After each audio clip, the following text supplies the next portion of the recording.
안녕하세요. 안녕하세요. 연세통합치과 대표원장 백은주입니다. 연세통합치과 총괄실장 유진숙입니다. 네, 오늘의 주제는 네. 수면 얘기예요. 그냥 일반 수면 치료이긴 음. 하지만 좀 대상이 조금 특이합니다. 해외에 오래 계시다가 잠깐 음. 한국에 오시는 분들, 음. 그런 분들이 이제 유학생을 있을 수도 있고요. 네. 아니면 주재원으로 파견 나가신 분들도 음. 있고, 그다음에 정말 외국인 그분들에 대한 수면 치료가 가능한지 이런 거에 대한 얘기를 한번 해보려고 네. 합니다. 좋아요. 네. 해외 분들은 뭐 특별하게 준비해야 될 것들이 있을까요? 일단 1차적으로 준비해야 될 거는 음. 수면 치료를 하기 전에 음. 어떤 치료가 필요한지 먼저 알아야 되니까 네. 저희가 카카오톡 네. 채널이 있어요. 네네. 문의를 주시면 네. 저희가 예약을 잡아 드려요. 네. 그러니까 수면 치료라는 게 음. 그냥 오셔서 바로 진행하고 뭐 금방 끝나는 게 아니라 시간이 그쵸. 좀 걸리고 맞아요. 예약을 미리 잡으시는 거를 제일 첫 번째로 음. 추천을 드립니다.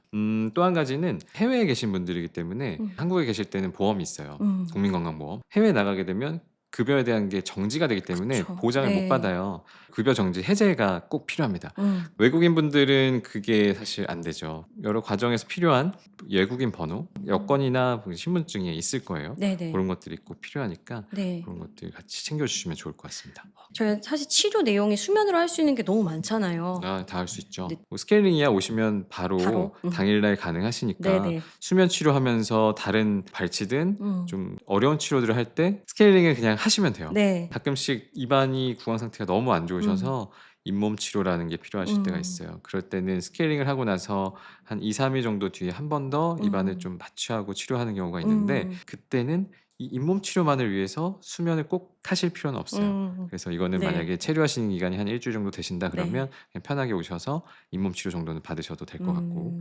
그다음에 이제 신경 치료인데 신경 치료는 사실 최소 한 3번 정도는 내원을 하셔야 돼요. 네. 3-4일 정도 간격으로. 네. 진짜 뿌리 쪽에 염증이 너무 심해서 하는 신경 치료가 아닌 음. 경우에는 첫날 그냥 음. 하루에 다 신경 치료를 끝내기도 합니다. 네. 그래서 당일날 신경 치료를 완료할 수도 있다라는 거 음음. 참고하시면 좋겠어요. 사실 이제 충치 치료인데 대부분 충치 치료할 때 치료하는 방법이 레진으로 그냥 간단히 때우는 음. 거, 그다음에 인레이라는 걸로 좀 큰 범위의 치아 음. 충치를 음. 제거하고 때우는 거, 네. 그다음에 치아 전체를 깎고 그걸 전체를 덮어 치유. 씌우는 네. 크라운 치료, 그렇게 세 가지로 나눌 수 있는데 음. 이 치료들이 다 수면하면서 모두 가능하고요. 네. 어떤 경우에는 꼭 치료를 하고 음. 거기를 수복하는 것까지 끝나기도 하고, 음. 어떤 거는 본을 떠서 일주일 뒤에 오셔서 다시 붙여야 음. 되는 경우도 있고 한데, 네. 어쨌든 많은 경우에 당일날 끝날 수 있다라는 거를 참고하시면은 참 좋을 음. 것 같습니다.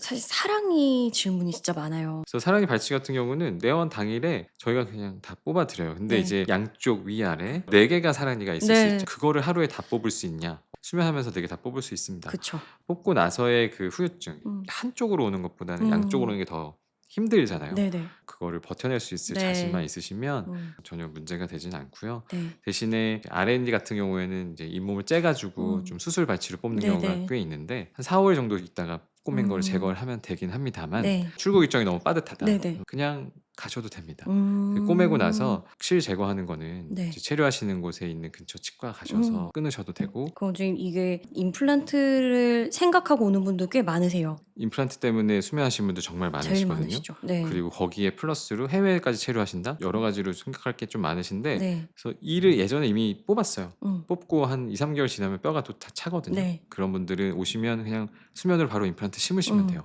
대신에 이제 심고 나서 임플란트가 들어가서 뼈랑 붙는 시간이 좀 필요해요. 한 2달 정도 필요한데, 근데 가끔씩은 임플란트를 심는 거와 동시에 음. 거기다 머리를 올려드리기도 해요. 음. 모든 케이스를 다 그렇게 해드릴 수는 그쵸. 없지만 네. 그럴 수도 있다라는 거 알고 계시면 네. 치료 기간이 좀 줄어듭니다. 음. 그다음에 이제 가끔씩 치아를 뽑고 나서 임플란트를 바로 심기에는 뼈가 너무 부족하신 분들이 있어요. 그런 네네. 분들은 이제 빼는 거와 동시에 음. 즉시 뼈 이식을 해요. 음. 뼈 이식을 하지만 그 주변에 뼈가 부족하면 뼈 이식만 하지 음. 임플란트를 심을 수가 없어요. 맞아요. 근데 그게 아니라 그래도 뼈가 좀 있으면 음. 조금 무리는 되지만 음. 뼈 이식을 하면서 동시에 임플란트 심는 경우도 음. 있습니다. 뼈 이식을 하고 나서 기다리는 시간이 무조건 필요해요. 음. 2달, 3달 네. 정도 보거든요. 네. 그래서 그 시간 동안 꼭 한국에 계셔라 이건 아닙니다. 음.